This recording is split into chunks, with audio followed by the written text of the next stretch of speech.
La Côte d'Ivoire, victime de ces hommes politiques. Démonstration, grâce à la VAR. Depuis l'indépendance de la Côte d'Ivoire, combien d'hommes politiques ont-ils quitté leur parti ou le gouvernement pour divergence sur la ligne politique de leur parti ou une orientation du gouvernement? 0. Combien de fois les débats et contradictions politiques ont-ils porté sur les problèmes quotidiens des Ivoiriens? Le FPI est-il opposé au RHDP sur sa politique d'accès au logement? Le PDCI a-t-il quitté le RHDP parce qu'ils étaient en désaccord sur la politique de l'emploi des jeunes? Non. Soro Guillaume a-t-il quitté le RHDP parce qu'il était en désaccord avec une quelconque politique de M. Ouattara? Certainement non. Mabry a-t-il quitté le gouvernement parce que le président Ouattara l'empêchait de mener une politique qui devait transformer les conditions de vie et d'études des étudiants ivoiriens alors qu'ils en avaient la responsabilité? Non. Ce à quoi nous assistons depuis toutes ces années est une série de mariages et divorces politiques pour accéder, conserver ou partager le pouvoir. Ces alliances sans fondement idéologique et quelquefois contre nature sont nourries par la haine commune contre l'un ou l'autre des acteurs politiques, généralement celui au pouvoir. Ainsi, nous avons vu tour à tour, en 1995, le Front républicain qui a rassemblé le FPI et le RDR pour tenter de ravir le pouvoir au PDCI. En 2004, le groupement politique RHDP avec notamment le RDR et le PDCI pour combattre Laurent Gbagbo et finalement le déporter à La Haye. Après 8 ans d'exercice commun du pouvoir avec ses alliés du RHDP, le PDCI se retrouve avec le FPI de Gbagbo au sein d'une nouvelle alliance pour combattre le RHDP à la faveur de l'élection présidentielle d'octobre 2020. La fin justifiant les moyens, notre classe politique n'est à une contradiction près. Aucun reniement n'est de trop. Nous parlons régulièrement du manque de repères de la jeunesse ivoirienne. Peut-il en être autrement avec une telle classe politique? Jugez-en vous-même. Bédié qui encense Ouattara. Je veux donc remercier en tout premier lieu Monsieur le Président Alassane Ouattara, bâtisseur infatigable, nouveau développeur de ce beau pays.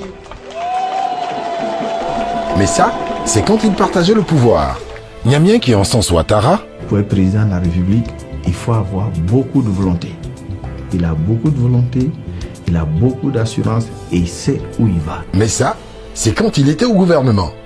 Guy Kaoué qui refuse les modifications proposées par l'opposition au titre de la réforme de la CEI en 2015. L'opposition et également des candidats déclarés à la présidentielle qui dénoncent encore aujourd'hui, qui continuent de dénoncer la commission électorale indépendante. Ça, c'est du passé.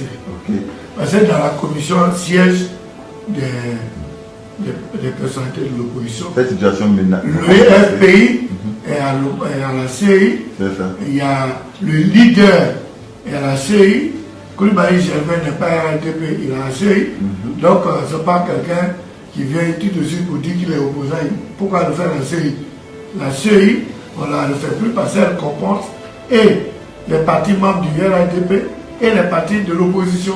Mais si l'opposition se recompose, il y a déjà des gens de l'opposition dans la série, donc elle n'a pas... Comment vous expliquez un peu ce revirement alors que c'est une recherche de fuite en avant. Les gens veulent chercher déjà les arguments pour justifier leur accusation de fait. Mais ça, c'est quand il partageait le pouvoir. Mabry qui encense Ouattara.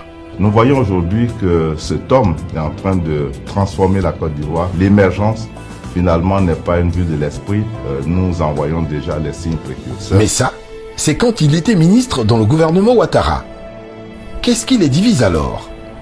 Bédié qui reproche à Ouattara de ne pas appliquer leurs accords de Daoukro. Ils ne veulent pas respecter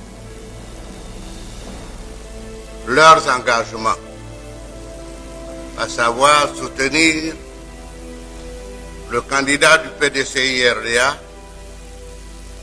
à l'élection présidentielle d'octobre 2020. Soro qui reproche à Ouattara de ne pas faire de lui son successeur alors qu'ils avaient un accord. M. Ouattara a pris des engagements vis-à-vis de moi. Le premier engagement était que je devrais, s'il gagnait l'élection, je devrais être son premier ministre pour un mandat, c'est-à-dire 5 ans. Il a été suffisamment intelligent pour me berner et raccourcir ce mandat-là à 11 mois. Hein, j'étais encore sous le charme, vous comprenez.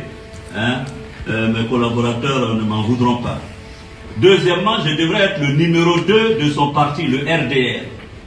D'ailleurs, le poste de vice-président du RDR, créé en 2008, était réservé à ma personne dès que je finissais donc ma mission à la tête du gouvernement. Troisièmement, il devrait faire 2 mandats et je devrais, n'est-ce pas, lui succéder comme ça a été fait au Mali entre Alpha Oumar Konaré et Amadou Toumani Touré. Mabry qui se plaint des conditions de désignation du candidat du RHDP, raison pour laquelle il a quitté le RHDP. Que de préoccupations personnelles. Pour cela, tous les moyens sont bons. La jeunesse ivoirienne devrait-elle continuer de se laisser manipuler? Le débat ne devra-t-il pas porter sur les programmes de société et les capacités de bonne gouvernance?